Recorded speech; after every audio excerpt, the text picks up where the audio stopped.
Welcome to Faith in 5, a weekly video devotional designed to discuss practical spiritual concepts in 5 minutes or less.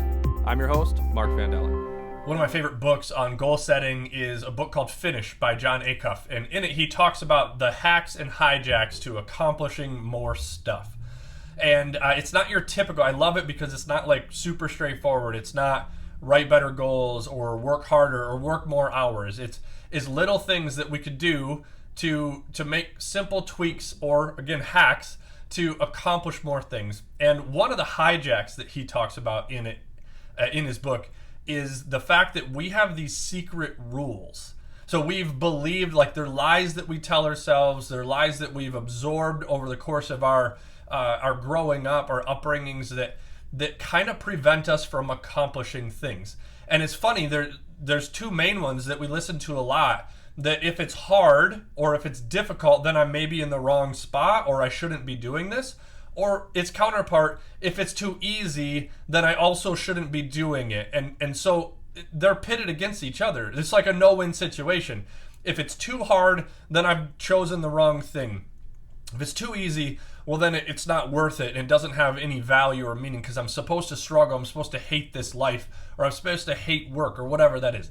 And I think that we have to be careful of these secret rules that we believe, these secret rules that limit us from experiencing all that this life is supposed to be for us. Another one that sometimes I struggle with is if I might enjoy it, but I can't make money doing it, then it's not worth my effort.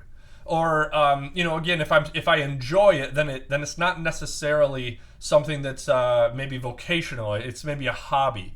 But that's not necessarily true. That's not necessarily the case when it comes to our life and deep meaning in our life and value. See, we're in the middle of our series called Beautiful Things, which is based on Brené Brown's book, The Power of Vulnerability.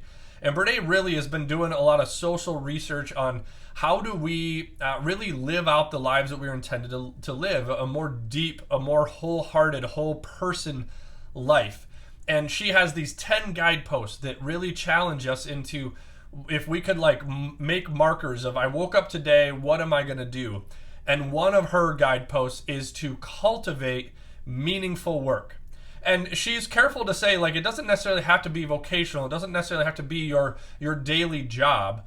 But that we all have these things that we love and these things that we're actually good at. And these lies, these secret rules in our head kind of steer us away from them. They steer us into kind of the rut, what we're supposed to do or what we should do. And she argues that that's not, we define our lives where our identity is connected to what we do, not the things that we love or not the things that we value.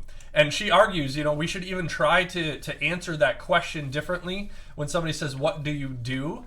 We should talk about the things that we enjoy or the things that bring us joy and meaning. Or maybe we should rephrase the question instead of what is your day-to-day job, right? That's what we ask when we ask what you do. But we're made up of so many more things that we enjoy, hobbies, family, relationships, even just skill sets that we get to apply to a job. Those are things that actually bring deeper meaning in our lives. And I believe that our faith is connected to that as well. I've shared with you that I've been really enjoying rereading or kind of digging into Ecclesiastes. Ecclesiastes is a book that we're not exactly sure who wrote it. Some people believe that Solomon wrote it, but really the author is often referred to as teacher in a lot of the scholarly books about Ecclesiastes. And it's just kind of this interesting book that talks a lot about why are we here?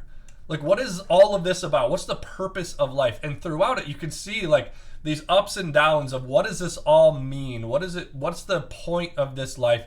And a lot of times the author lands on that if we're going to work so hard, and if we're going to do all this stuff, if we're going to bump into all these people in our lives, shouldn't it mean something? Shouldn't our efforts make a difference? And in chapter 2, in chapter 8, in chapter 5, there's so many options where this person says, okay, so if we're going to do this, shouldn't it matter? And one of my favorites is super simple. It's in Ecclesiastes 3:22. It just says, so I saw, the author's kind of waxing poetic about the meaning of life and that we don't necessarily know what our future holds or what happens after we die. And so this person asked the question, so I saw that there's nothing better for people than to be happy in their work. That is our lot in life. Like, this is the reality of things. Why if we're going to do all this work, why wouldn't we enjoy it? And no one can bring us back to see what happens after we die. So we might as well enjoy what we do here on earth. And so as we live out our faith, as we kind of try to examine what does it look like to be really living this wholehearted life, a deep, meaningful life, it would probably make sense for us to at least examine what we do on a day-to-day basis.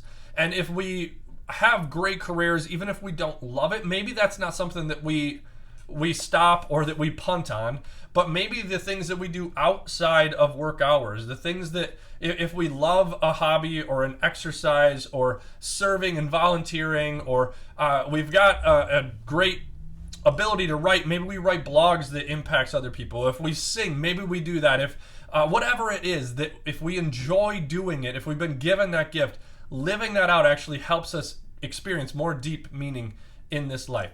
So this week in your faith is super simple. Just look for some of those things in your life that you love doing and go on an exploration to see how you could do more of it, how you could weave more of it into your regular life. And if you could make a living doing so, go ahead and make that happen. This week in your faith, really look at what is it that brings you joy so that you can experience more depth and more meaning in your life. Thanks for watching Faith in 5. If you like what you see, please like and share. If you're interested in making a donation to our ministry, please click the link below.